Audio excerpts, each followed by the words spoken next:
রেস্টুরেন্টের মধ্যে রাঙার বার্থডে নষ্ট করে একলব্যের কাছে যাওয়ার জন্য জ্ঞান হারানোর নাটক করে আইরি। আর সেটা বুঝতে পেরে যায় রাঙা। এমনটাই দেখতে চলেছেন রাঙামাটি তীরন্দাজ ধারাবাহিকে।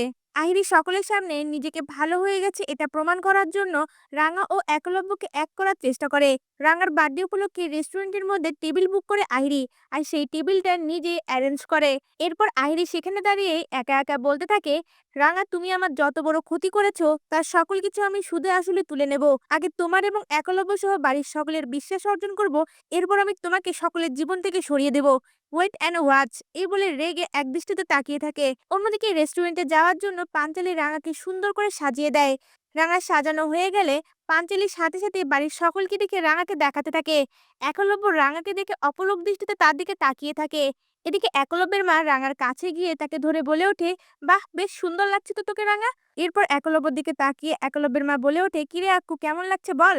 তখন একলব্য রাঙার দিকে অপলক দৃষ্টিতে তাকিয়ে বলে ওঠে, সুন্দর, অসম্ভব সুন্দর। কথাটা শুনে রাঙা লজ্জা পেয়ে যায়। আর ঠিক তখনই একলব্যের ফোনে আহিরির ফোন আসে। আহিরি বারবার একলব্যকে বলতে থাকে, কি হলো, কখন আসবে তোমরা, আমি তো তোমাদের জন্য ওয়েট করছি, টেবিলটা কিন্তু খুব সুন্দর করে সাজিয়েছি, আমি নিজের হাতে সাজিয়েছি। এই কথা শুনে একলব্য বলে ওঠে, ঠিক আছে, আমরা এক্ষুনি বের হচ্ছি। এরপর রাঙাকে নিয়ে সে রেস্টুরেন্টের উদ্দেশ্যে বেরিয়ে যায়। আর গাড়ির মধ্যে বসে একলব্য রাঙার দিকে তাকিয়ে বলে ওঠে, আজ তোমাকে অনেক সুন্দর লাগছে।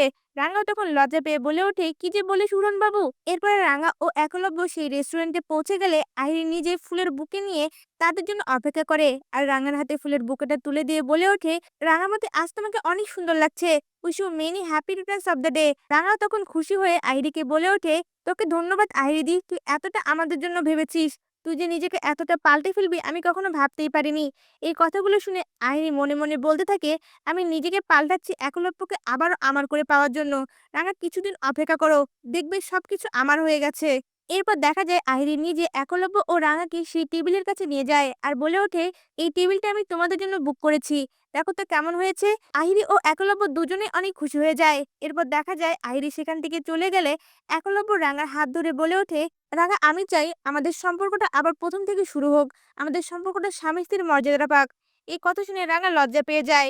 আর ঠিক তখনই আহিরি একটু দূরে গিয়ে অজ্ঞান হয়ে যাওয়ার নাটক করে। রেস্টুরেন্টের সবাই আহিরিকে অজ্ঞান হয়ে যেতে দেখে সবাই ছুটে আহিরির কাছে যায়। একলব্য ও রাঙা সেই রেস্টুরেন্টের মধ্যে হইচই দেখে সেদিকে গেলে দেখতে পায় আহিরি অজ্ঞান হয়ে গেছে। একলব্যর সাথে সাথে আহিরিকে তুলে নিয়ে তার গাড়িতে যায় আর বলে ওঠে, আহিরি অসুস্থ হয়ে পড়েছে, এক্ষুনি তাকে হসপিটালে নিয়ে যেতে হবে। এরপর রাঙা ও একলব্য দুজনেই আহিরিকে গাড়িতে করে হসপিটালের দিকে যেতে লাগে। এদিকে আহিরি পেছনের সিটে শুয়ে মনে মনে বলতে থাকে, এবার দেখবে রাঙা, আস্তে আস্তে আমি একলব্যকে কি করে আমার দিকে নিয়ে আসি। একলব্য শুধু আমার, আমি কোনোভাবেই তোমাকে তাকে পেতে দেব না। তোমার এই স্পেশাল দিনেও একলব্য আমাকে নিয়ে ভাবছে। তা ভিউয়ার্স, রাঙা যদি আহিরির ভালো মানুষের নাটকটা ধরে ফেলে, আপনাদের দেখতে কেমন লাগবে? আপনাদের মতামত আমাদের কমেন্টে জানান। ধন্যবাদ।